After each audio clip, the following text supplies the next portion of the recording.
Hey everybody, welcome to Obscurities in Miniatures. Today I finally got a hold of one of the more elusive sets of Conquest models, at least for myself, and that is the Nords Stalkers. I've gotten just about every single other kit out there, well, not everything, but I had not been able to get a hold of these guys yet. And I was quite curious to see what they were going to end up like. They're a bit more feral looking. They're supposed to have, you know, some of the blood of the wolf or something like that. I know they're not the giants like the other guys, like the raiders. And I can't really get that in focus, but they're supposed to have some interesting looking heads. Now the artwork makes them look to be all like, oh, what are those dudes for the space wolves?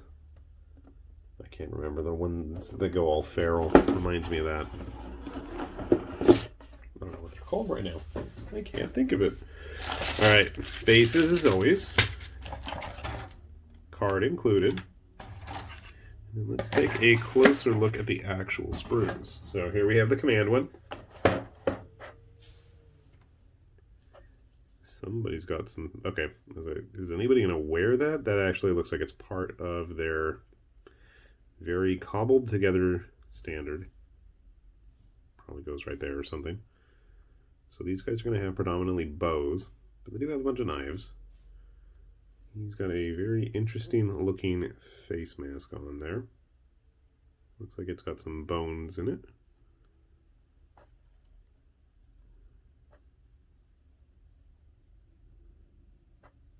I'm not sure what's going on the top of his head, if that's hair or if he's wearing some kind of little hat.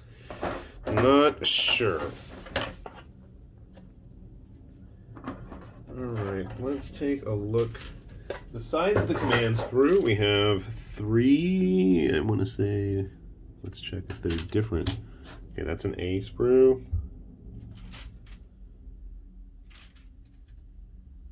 A sprue, A sprue. Okay, I have three different A sprues. I'm going to have to go online and double check. Maybe that's intentional, which is entirely possible, but I know some kits, that's not how they do things. So we have quite a variety of different bow shapes. And if this is anything like any of the other kits, there's probably going to be a few left over, so that might be some interesting parts to use in other models. Unfortunately, this is a bit of an older kit. Oh, I was going to say they don't necessarily have the parts designated as to which body they go to, but I am absolutely wrong. I'm happily wrong in that case. You can see the B right there. And the B right there. Maybe it's just that one body type. Nope, there's a C shape.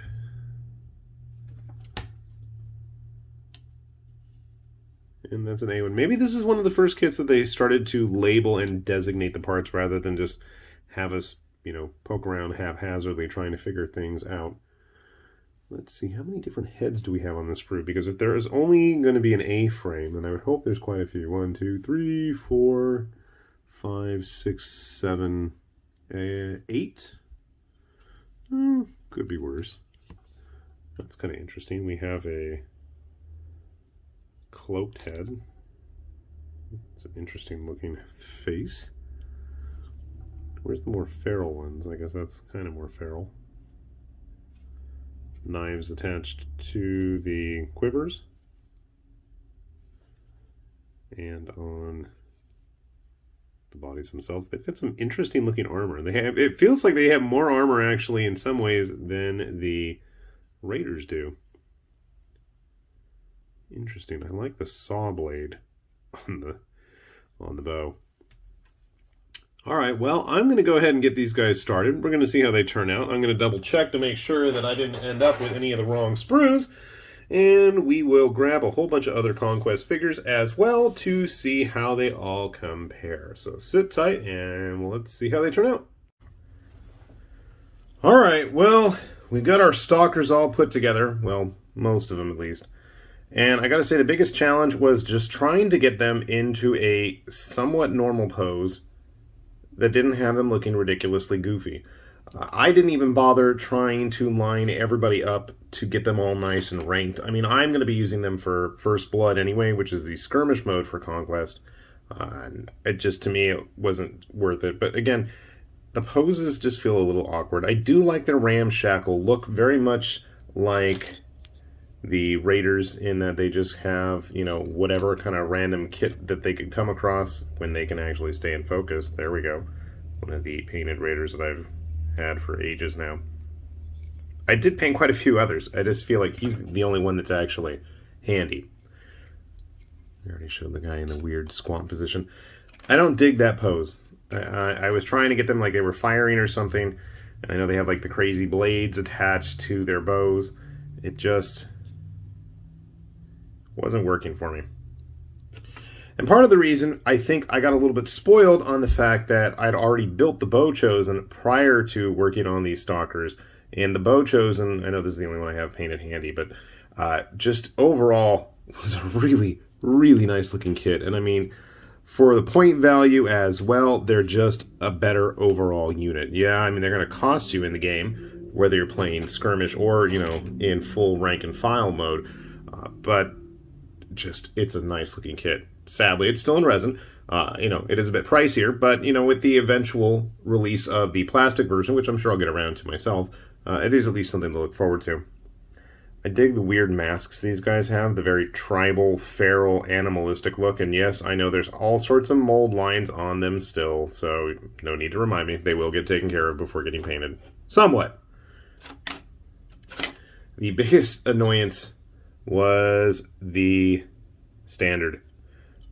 It's just, and this is something that I've felt about a lot of the Conquest models, it's very top heavy. Stuck a quarter on the bottom, so at least he's stable. I ended up chopping off a hand with a bow. It just felt silly to have him go into combat bowless, considering that's what the Stalkers are all about. So at least he looks like he's, you know, ready for action there.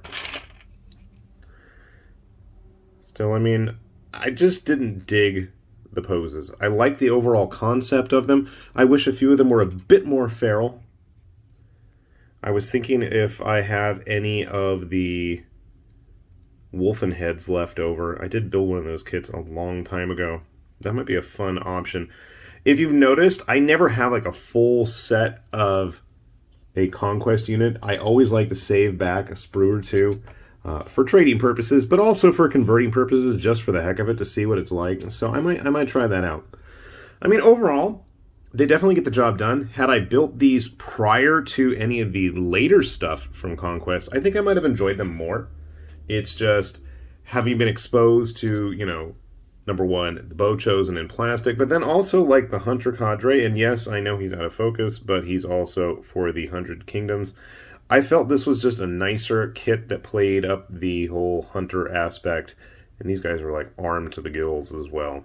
This is a fun kit. I think you can get a lot of use out of too. If you're just looking for... Actually, you know what, now that I think about it, maybe I should see if I can convert them up too. I don't know what adjunct or officers they can carry with them in their units. I don't think they would be taking not berserkers, shield biters. And that camera is just not wanting to cooperate today. If I get it too zoomed in, it wants to go all crazy and like start shaking and vibrating. And I don't know why. And it's not like everything's not stable. So, still have to get that Conger painted up so he can lead all of his troops to battle. But overall, at least it's a solid unit. And I mean, if you're going to mix and match, and if you've got the options, especially with skirmish mode, I think this would be still a nice, fun unit to play around with. And I think it's included in the skirmish box anyway, if I'm not mistaken. I could be. I didn't bother because I know for First Blood I already have just about every single unit that's been released for the Nords, and I've painted quite a few. So I think it's probably high time I get around to working on these guys as well. I have one of the Scarls there hanging out with them. It means they fit in pretty nicely with the overall makeup of how the Nords army looks, with the exception of some of the bigger dudes, like the Trolls, like the Ogres, like the Fenrir, if I ever get around to getting them unboxed properly on video. Hopefully that'll be soon. But yeah, I gotta say, at least of all of the armies so far released for Conquest, I really do feel that the Nords have got such a breadth of options available to them in terms of models and designs. I really don't feel like you can go wrong. And I'm not even a big fan overall of the Viking aesthetic, funny as that may be, because I know I have plenty of this stuff on this channel, but just the sheer variety of units that they've had available at this point. You know, they've got the monsters, they've got everything, heavily armored dudes, they've got ninja bowmen, they've got, you know, feral hunters, they've got, you know, pirate raider types. They got everything you could ask for. I really can't complain about what's available for the Nords and the Giants. They've got a couple of giant options too. So if you haven't had a chance, take a look down at Parabellum's website. We'll have a link down below if you want to check out more about the game and its world. There's all kinds of lore and stuff to dig into on their website, along with the rules, if you want to check them out for free too. So check out that link below, and we will leave you with that. And with that said, this has been High Lord Tamberlane with Obscurities and Miniatures, saying thanks for watching, and we will see you back here soon. Bye-bye.